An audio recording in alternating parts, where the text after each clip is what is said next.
Com você em João capítulo 7.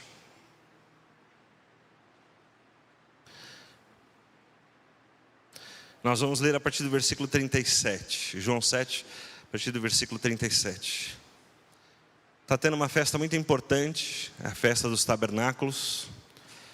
São vários dias de festa. E nessa festa há bastante consagrações, sacrifícios, cerimoniais dos judeus. Mas por ser uma festa, tem muita gente envolvida, tem muito comércio envolvido, por ser uma festa de vários dias. Então tem muito comércio envolvido. E Jesus está ali, e é um tempo muito importante. Mas eu tenho pensado em algumas coisas que Deus tem tratado conosco como igreja, tratado na minha vida, na sua vida, na nossa comunhão e na nossa unidade. E eu fiquei pensando então, o que nós podemos esperar de Jesus? Entendo que para esses tempos, virando 2025 para 2026, o que mais as pessoas têm esperado de Jesus é algum benefício. E a gente está sendo tratado em buscarmos benefícios aonde a gente vai, como bons clientes, né? Então você vai alugar um Airbnb para passar aí as suas férias de começo do ano. Quais são os benefícios? Aí você vai abrir uma conta no banco. Quais são os benefícios?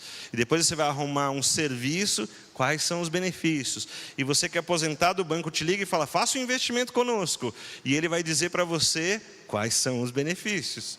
E assim vai. E a gente está procurando sempre quais são os benefícios. E a gente começa a transformar isso numa coisa rotineira. E a pergunta, mesmo que não saia da nossa boca, já está na nossa mente. Vamos domingo na igreja, mas quais são os benefícios? Vamos orar ao Senhor, mas quais são os benefícios?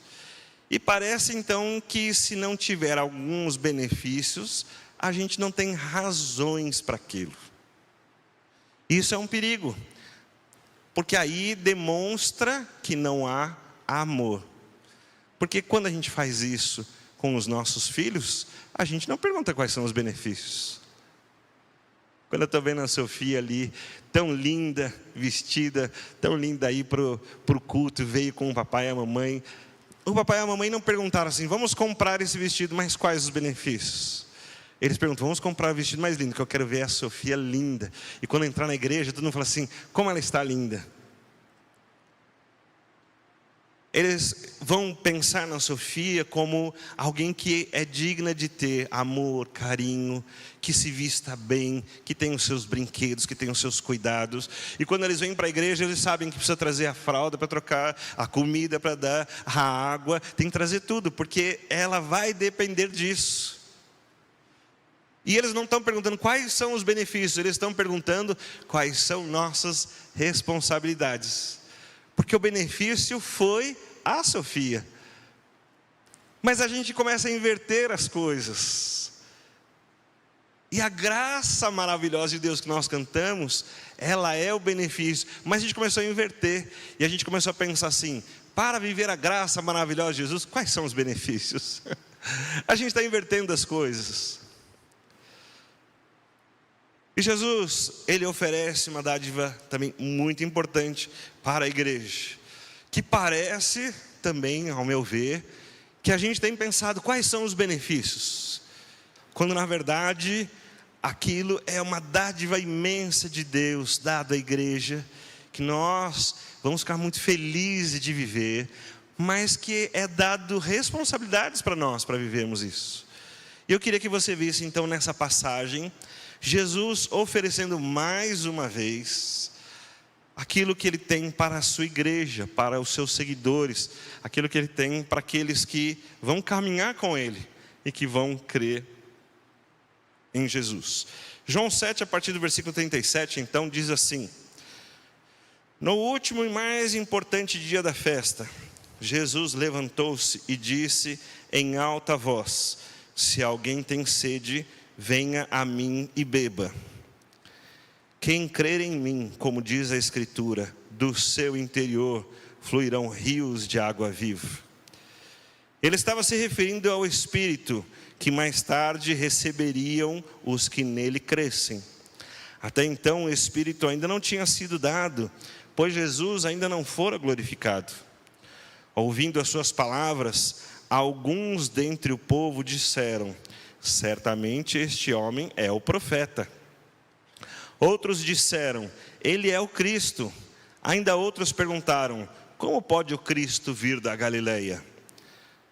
A Escritura não diz que o Cristo virá da descendência de Davi, da cidade de Belém, de onde viveu Davi? Assim o povo ficou dividido por causa de Jesus. Alguns queriam prendê-lo, mas ninguém lhes pôs as mãos.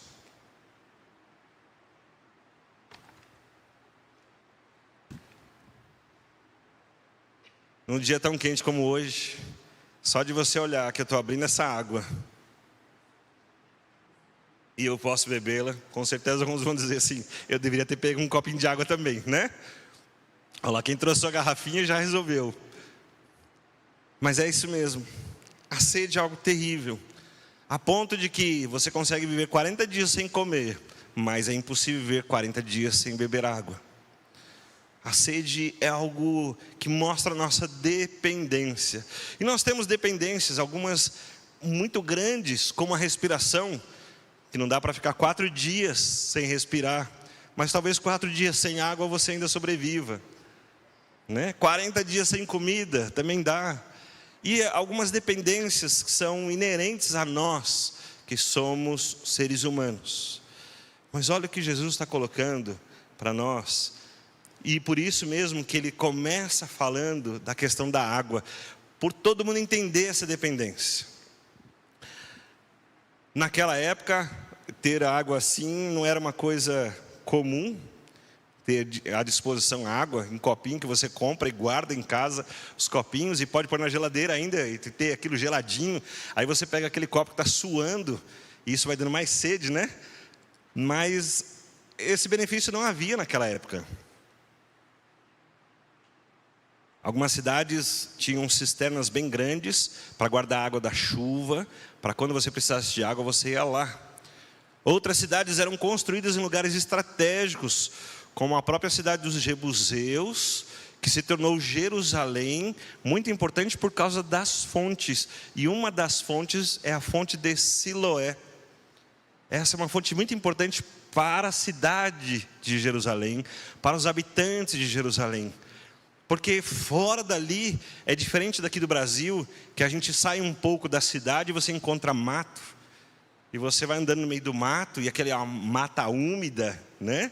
Bastante sombra e mata. E se você andar um pouco, daqui a pouco você começa a ouvir um barulhinho, você já sabe: opa, tem um rio cortando aqui. Sempre tem um rio, um riachozinho. No Brasil é assim. Mas para aquela região, é muita pedra, muita areia, muito sol e seca. Então a água tem um valor muito mais importante do que nós conseguimos perceber aqui, porque para nós temos em abundância, mas para eles lá é mais difícil. Então quando Jesus está falando de sede, ele está falando de alguma coisa, de sobrevivência, e que todo mundo entende muito bem. Mas tem uma questão importante também.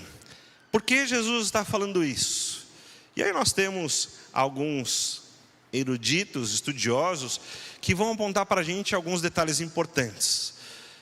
Justamente naquele último dia da festa, como disse aqui o escritor João, que no último dia que Jesus vai falar: quem tem sede, vem a mim e beba. E por que ele fala isso nesse último dia? Alguns acreditam que isso aconteceu exatamente num momento cerimonial muito importante, onde o sumo sacerdote pegava uma jarra de ouro, ia até o tanque de Siloé e pegava a água do tanque de Siloé e levava e jogava sobre o sacrifício no altar. E isso era um cerimonial muito importante, baseado em alguns textos bíblicos. E a gente não tem assim uma certeza de qual texto bíblico ou por que isso começou a acontecer, mas alguns se baseiam em Isaías 12:3, que diz: com alegria tirareis águas das fontes da salvação. Ou Isaías 55:1, venham todos vocês que estão com sede, venham às águas.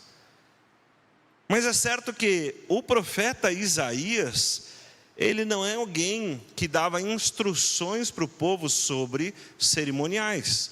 Quem é que dava instruções para o povo dos cerimoniais, do tabernáculo, dos utensílios do templo? Esse era Moisés. Então o povo sempre seguia Moisés nas suas instruções.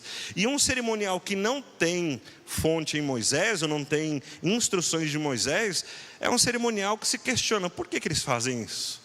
Ninguém sabe como surgiu, mas é um cerimonial que existia naquela época. Então alguns vão dizer que é exatamente no momento em que o sacerdote está com a água no jarro de ouro, tirada da fonte de Siloé, que significa a vida e a conservação da vida, e a continuação da vida. Essa água tirada ali da fonte é colocada sobre o sacrifício, para lembrar que a vida vem do Senhor, e ela é oferecida ao Senhor. Esse era o cerimonial. Mas é nesse momento, dizem os estudiosos, que Jesus vai dizer: se alguém tem sede, venha a mim e beba. Quando você só lê esse versículo, aí dá para começar a pensar: qual é a sede que Jesus está falando? Qual é a água que ele está falando? E a gente já sabe que alguns capítulos antes, Jesus passou por aquele lugar chamado Samaria, e lá no poço ele encontrou aquela mulher daquela região, por isso a mulher samaritana. E encontrando aquela mulher, ele falou para ela: se você soubesse quem eu sou, você pediria a mim e eu te daria uma água viva, onde você nunca mais teria sede. E ela falou assim: isso seria muito bom, né? Porque vir no poço todo dia dá um trabalho. Não tinha água na torneira, não passava o iFood para entregar a água que a gente compra. Tinha que ir lá no poço buscar e trazer nas costas. Jesus fala para aquela mulher samaritana o mesmo que ele está falando daqui. Ele está falando de uma água que não é a água que a gente está vendo da vida física, mas uma água que tem a ver com a eternidade. Então Jesus disse agora diante de todas as pessoas, o texto diz que ele levantou-se e disse em alta voz. Irmãos, o último dia da festa é o ápice da festa, principalmente para o meio judaico, para os judeus. Os outros aproveitavam mais os outros dias da festa. O último dia é o dia mais concentrado dos judeus, a parte mais tradicional da festa. E é nesse dia que Jesus se levanta e diz em alta voz, ele chama a atenção das pessoas e diz para eles: se alguém tem sede, venha a mim e beba. Mas ele continua dizendo: quem crer em mim, como diz a Escritura, do seu interior fluirão rios de água viva. Ele está mostrando então que tem a ver com a questão interior, mas que ele é a solução para essa sede interior. Ele é essa solução. E eu fiquei pensando, o que as pessoas pensavam então quando ouviram aquilo de Jesus? Alguém pensou: ai, que bom, porque eu estou devendo para um monte de gente, preciso sanar as minhas dívidas, eu acho que ele pode me ajudar. Outras pessoas disseram: que bom, porque eu estou doente já há muito tempo, eu não consigo ser curado, eu acho que ele deve ter essa solução. E você percebe que as pessoas vão começar a olhar as suas necessidades e vão olhar para ele talvez como alguma solução. Mas não é exatamente sobre isso que ele está falando. Veja o versículo 39, vou pedir para colocar de novo, João 7, 39, diz assim: ele estava se referindo ao Espírito, Espírito com E maiúsculo, porque a gente entende que ele está falando da Trindade, ao Espírito Santo. Ele estava se referindo ao Espírito que mais tarde receberiam os que nele crescem. Até então o Espírito ainda não tinha sido dado. O Espírito já havia se manifestado outras vezes. A gente sabe, a gente lê nas Escrituras que no Antigo Testamento o Espírito se manifestou diversas vezes, mas pontualmente. Agora o texto diz que o Espírito vai ser dado. E aqui é uma coisa importante, porque Jesus ainda está lá, e o texto diz, ele ainda não fora glorificado. Então, não estava no momento ainda, quando Jesus estava falando, mas estava para se cumprir, faltava pouquíssimo tempo. Então Jesus está anunciando aquilo que vai acontecer, e é a dádiva, porque é dado, então é uma dádiva, é um presente. Mas as pessoas ouviram as palavras, e alguns disseram: certamente esse homem é o profeta.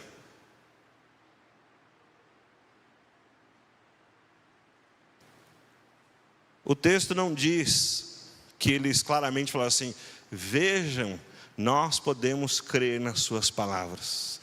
O texto apenas diz assim: vejam, é o profeta. O verso 38 que a gente leu, Jesus disse assim: quem crer em mim. Então tem uma diferença de apenas apontar e dizer, realmente é o profeta. No versículo 40, eles estão dizendo: olha, é o Cristo. É ele, é o Cristo. Identificá-lo como Cristo, identificá-lo como profeta, não significa que as pessoas estão crendo nas suas palavras a ponto de obedecê-lo, a ponto de seguir com ele, a ponto de reter as suas palavras e dizer, realmente eu vou viver como ele disse. Tem uma diferença bastante grande, muito grande, entre reconhecer o que ele é e crer naquilo que ele disse.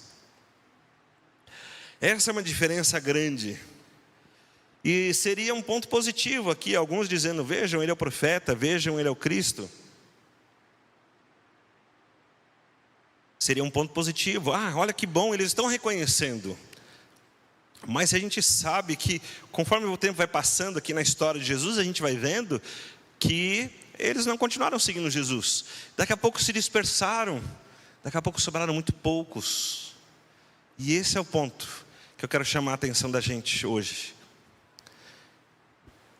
Quem é a pessoa que nós estamos crendo?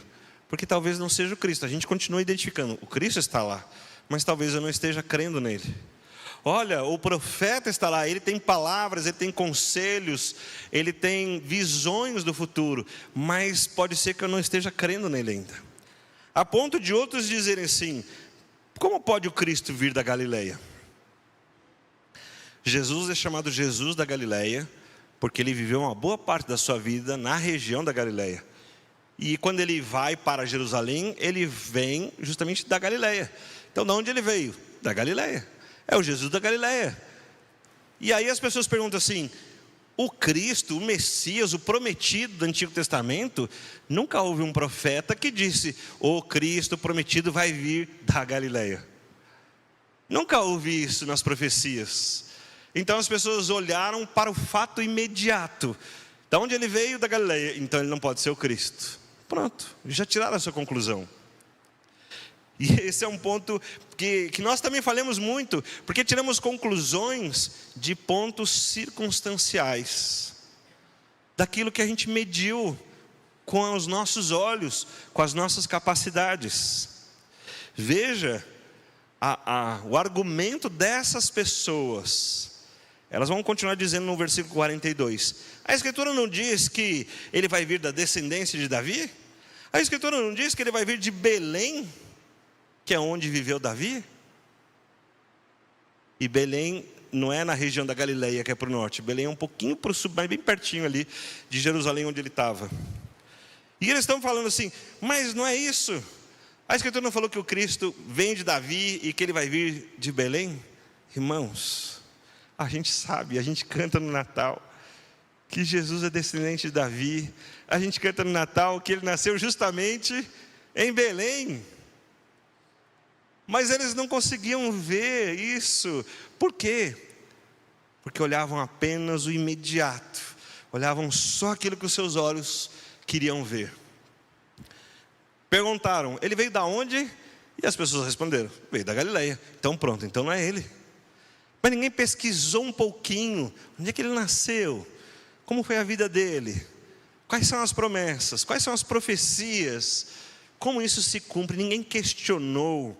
E por isso que nós hoje em dia falamos da importância da gente estudar a palavra de Deus, da gente entender, da gente vir aqui na escola bíblica dominical, que agora está de férias, mas que em fevereiro voltamos das 9 às 10 para estudar, gente, 1 hora por semana. Em uma semana, quanta coisa você consegue aprender em 1 hora? É muito pouco, mas mesmo assim, muitos desprezam. E aí vão viver como? Como esses perguntam, mas ele não veio da Galileia?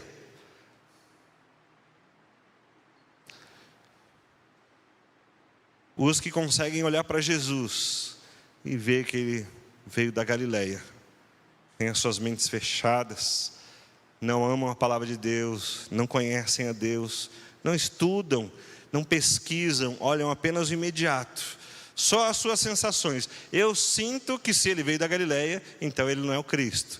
Pronto, já negaram ali. E os outros que creram, e aqui eu não tenho certeza se creram, porque eles falaram, olha, ele realmente é o profeta, ele é realmente o Cristo, mas eu não sei se creram. E esse também é um ponto que nos chama atenção, porque Jesus disse no versículo 38, aqueles que crerem, não aqueles que reconhecerem, não aqueles que olharem na história e falam assim, realmente a história se cumpriu. É preciso crer. O versículo 43 diz, assim o povo ficou dividido por causa de Jesus. E é isso mesmo. A gente muitas vezes também vai ficar dividido. Sozinho a gente às vezes vai ficar dividido. Eu creio em Cristo, mas o que está acontecendo não é possível. É isso que vai acontecer algumas vezes. Aconteceu esse ano. Você vai ver a situação e falar assim, eu creio em Cristo, mas por que isso está acontecendo comigo? E a gente vai ficar dividido. A gente vai olhar algumas situações e a gente vai ficar dividido. A nossa fé vai falhar um pouco. Nós vamos questionar, mas quem que é esse Jesus mesmo? A gente vai questionar. Mas achei muito interessante que no versículo 44 tinha a ordem dos fariseus e do líder dos sacerdotes. Isso a gente não leu, mas está no versículo 32, que os chefes dos sacerdotes e os fariseus enviaram os guardas do templo para prenderem Jesus. Então tinha gente que estava indo lá para prender Jesus, e a multidão está ouvindo, Jesus está falando, e eles foram lá para prender Jesus, mas ouviram Jesus falar e pararam, não conseguiram prendê-lo. E quando eu li esse versículo 44, eu tive que voltar, eu falei assim, peraí, o que foi que Jesus falou mesmo? O que Jesus falou que eles pararam e não conseguiram prender Jesus? Então eu vou ler de novo, o que foi que ele disse? Ele disse, versículo 37, se alguém tem sede, venha a mim e beba. Quem crer em mim, como diz a Escritura, do seu interior fluirão rios de água viva. O que isso ameaçava o Império Romano? Nada. O que isso ameaçava o sacerdócio judeu? Aí eles tinham um problema. Porque Jesus estava mostrando a sua divindade. E para eles era impossível crer que o Jesus que veio da Galileia era o Cristo, o Messias prometido.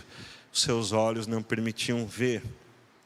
Mas vejam, além de perder a oportunidade de reconhecer quem era o Messias, de ver as Escrituras se cumprirem, o que eles mais perderam foram justamente as águas que saem do seu interior. E aqui eu quero perguntar para você, como foi esse ano para você? Porque as lutas eu sei que você teve. Nós oramos muitas vezes juntos, com vários irmãos, nós oramos nas casas, oramos aqui na igreja, oramos ali na minha sala, chorei com muitos irmãos esse ano, nós buscamos ao Senhor e muitas vezes não vimos a resposta que nós queríamos. Essas foram lutas difíceis, nós choramos perdas, nós choramos a Deus, situações que nós precisávamos para a nossa existência. Senhor, nós precisamos disso, e muitas vezes essas respostas não vieram. E aí eu fiquei pensando agora, no último dia do ano, sim, nós vimos muitas lutas, mas onde nós vimos que do seu interior rios de água viva fluíram?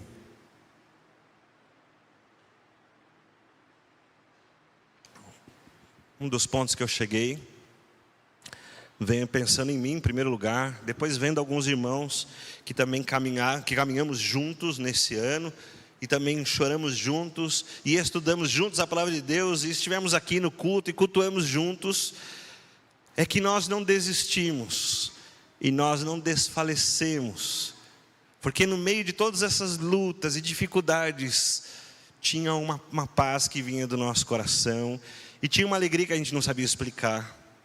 E no meio de choros e tristezas, mesmo assim, a gente continuou se abraçando, a gente continuou orando e buscando a Deus, e a gente continuou se reunindo aqui em culto, e quando nós cantávamos verdades que nós sentimos.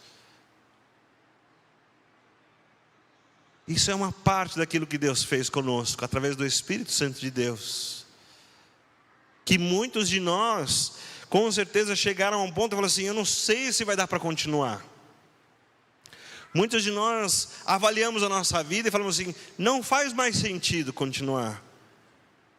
Mas a gente continuou, porque foi o Espírito de Deus que disse: eu estou aqui, e as águas que eu produzo não dependem das circunstâncias, não dependem de você, mas de mim. E por isso as águas fluíram, e a gente continuou, e chegamos aqui, e temos muito o que celebrar. Essa é a parte muito boa.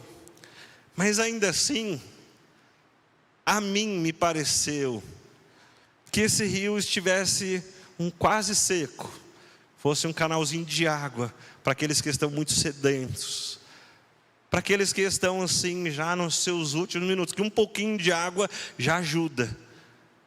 Mas faltou aquele montão de água, como rios que estão fluindo e que descem e que molham todas as pessoas. E a gente sabe que uma coisa importante é tomar um golinho de água quando a gente está com muita sede, mas que é bem gostoso a gente pular numa piscina e tomar uma aguinha gelada e depois pular de novo na piscina e ficar na sombra num dia quente como hoje, e dizer assim: não está gostoso, né? Jesus não está prometendo: olha, aquele que tiver sede, eu vou dar um pouquinho de água para você. Jesus prometeu: aquele que tiver sede, vem a mim e beba.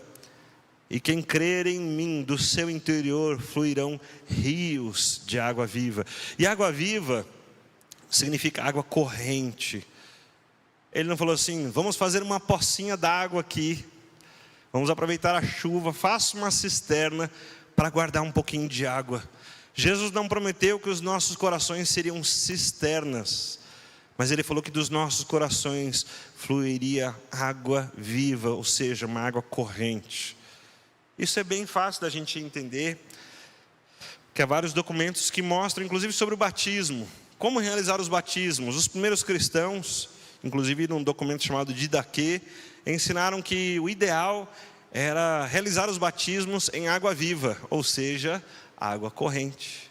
É essa a ideia. E lá no rio, falou: mas se não for possível, então que você ajunte a água e que depois você faça a imersão das pessoas naquela água, como a gente fez no domingo, né? A gente não conseguiu juntar toda a água que a gente queria, mas está ali, mergulhamos, batizamos e foram batizados em nome do Pai, do Filho e do Espírito Santo. Mas quando eu olhei esse texto dizendo: do seu interior fluirão rios de água viva, eu percebi que isso não tinha a ver com um posicionamento emocional, nem de neurolinguística e nem de posicionamento seu próprio, de você acordar de manhã e determinar o que vai ser na sua vida. Não é isso que Jesus também está falando. Jesus não falou assim: se você crê em mim, eu vou transformar você numa fonte. Não foi isso que Ele disse. Jesus disse: quando você crer em mim, do seu interior fluirão rios de água viva, sairão por você. Mas isso vem daquilo que ele diz no versículo 39. Ele estava se referindo ao Espírito que mais tarde receberiam os que crescem. E esse é um ponto importante, irmãos. A igreja precisa ser uma igreja cheia do Espírito de Deus. A igreja precisa ser uma igreja que ama o Senhor, que não olha apenas para fatos e não julga os fatos pelos seus sentimentos, mas conhece a Deus, ama o Senhor, olha para a sua palavra, entende quem Ele é e crê nele. e crendo nele, é uma igreja cheia do Espírito de Deus, que foi dado por Cristo Jesus.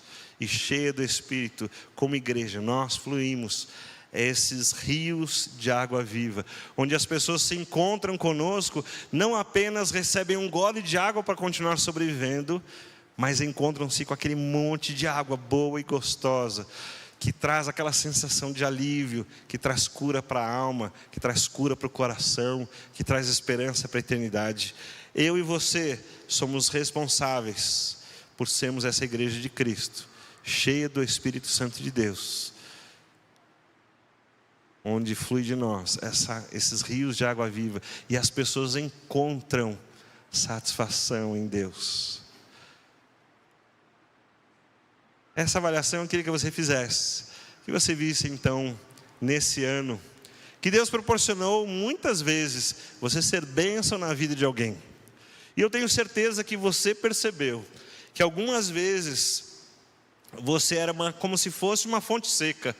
As pessoas foram lá e não encontraram nada. Teve dias que as pessoas foram até você e você não tinha nada para ajudar, nada para entregar. Aquele dia você estava seco. Mas teve dias que as pessoas foram até você e você entregou alguma coisinha, foi um pouquinho, um golinho de água. Mas você percebe que, sendo de Cristo Jesus, algumas vezes quando as pessoas encontraram com você, elas saíram satisfeitas, renovadas, lavadas, transformadas, porque encontraram esses rios de água viva. Eu fico pensando que as pessoas também esperavam de mim. Aí eu quero que você faça a mesma avaliação. Eu vou falar de mim, mas pense em você. Algumas pessoas vieram até mim e falaram comigo. E eu acho que assim, eu ajudei, eu conversei, eu orei com a pessoa, mas eu fico pensando como ela saiu. Eu fui falar com ele e eu não encontrei nada. Eu saio do mesmo jeito.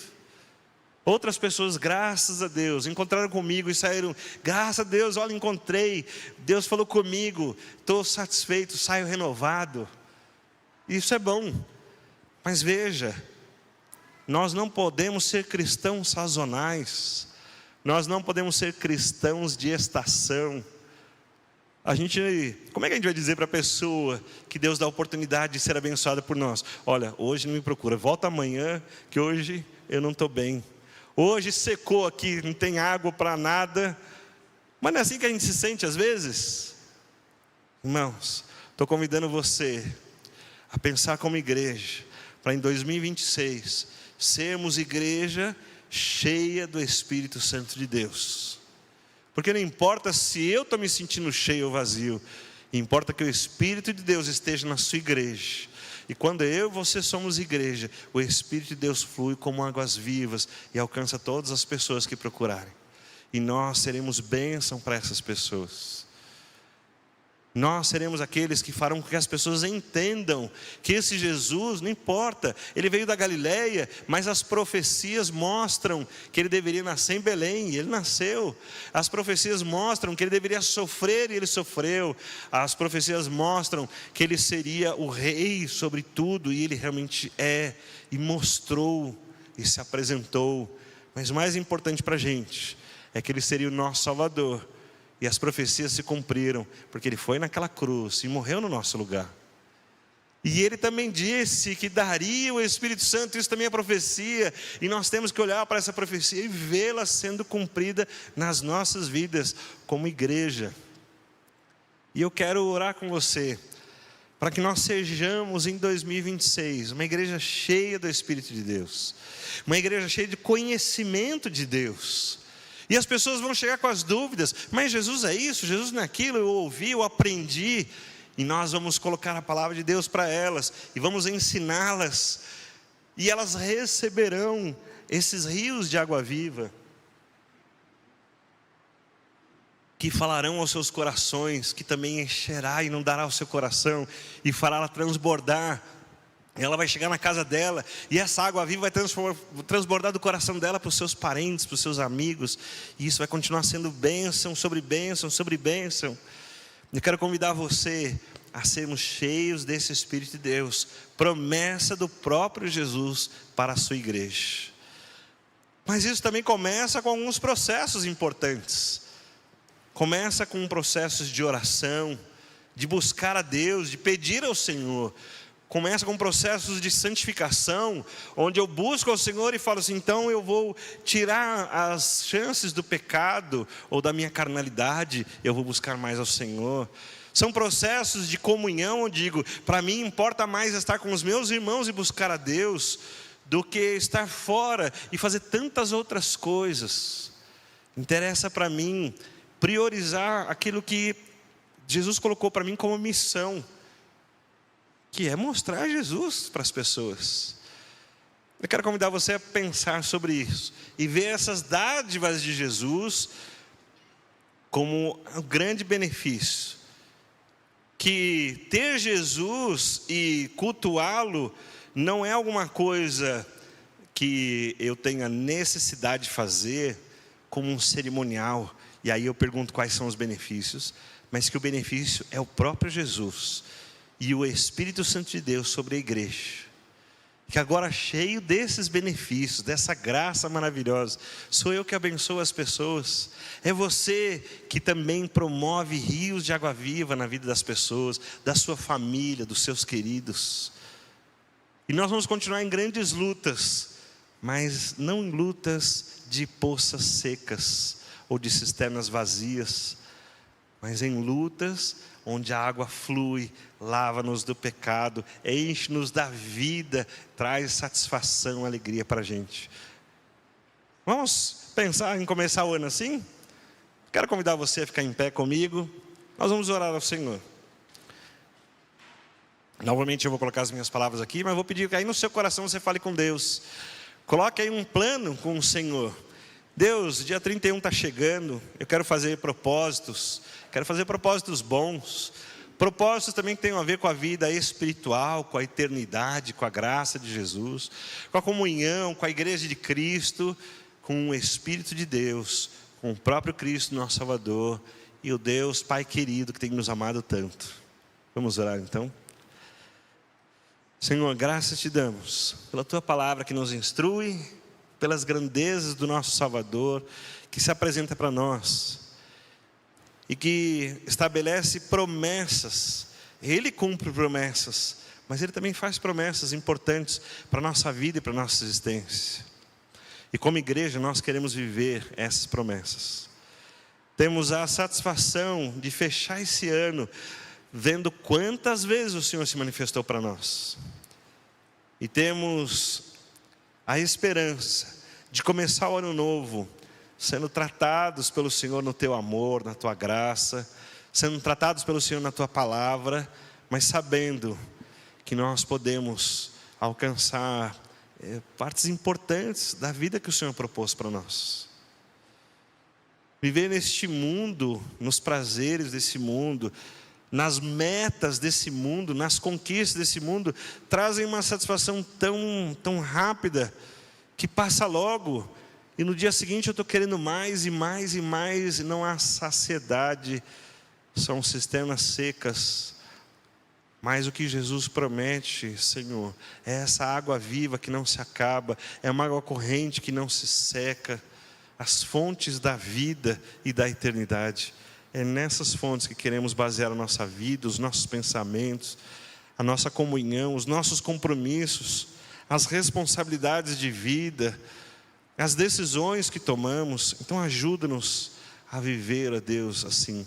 Ajuda-nos como igreja a alcançarmos esses propósitos grandes de ser uma igreja cheia do Espírito do Senhor, que ama a Tua palavra, que estuda, que compreende, que guarda a Tua palavra, que ensina a Tua palavra. E como diz o texto bíblico, faz discípulos, ensinando esses discípulos a guardar a Tua palavra. Em nome de Jesus, usa-nos como igreja, alcança-nos. Esse ano o Senhor fez muitas coisas boas, mas agora para 2026, nos apresentamos ao Senhor para outras coisas maiores que o Senhor pode fazer. Nos apresentamos para aquilo que é obra do Senhor, na nossa mente, no nosso coração, no nosso espírito, e não apenas na nossa agenda ou nos nossos compromissos. Então abençoa a Tua igreja, alcança-nos, ó Deus, trata-nos. e recebe de nós a alegria que nós temos de nos colocar diante do Senhor para sermos usados por Ti. Nós nos alegramos nisso. Nós somos essa igreja que ama o Senhor. Nós somos essa igreja que quer viver ainda outras experiências contigo, novas etapas, novas conquistas espirituais e eternas. Deixa a Tua bênção, ó Deus, sobre todos da Tua igreja. Obrigado por estarmos juntos agora de manhã. Trata o nosso coração e nos abençoa. Eu oro com os meus irmãos em nome de Jesus.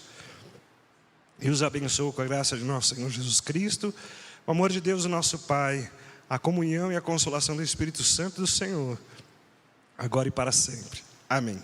Amém. Deus te abençoe, dá um abraço no seu irmão. Você tenha o último domingo aí bem abençoado e à noite a gente se encontra de novo.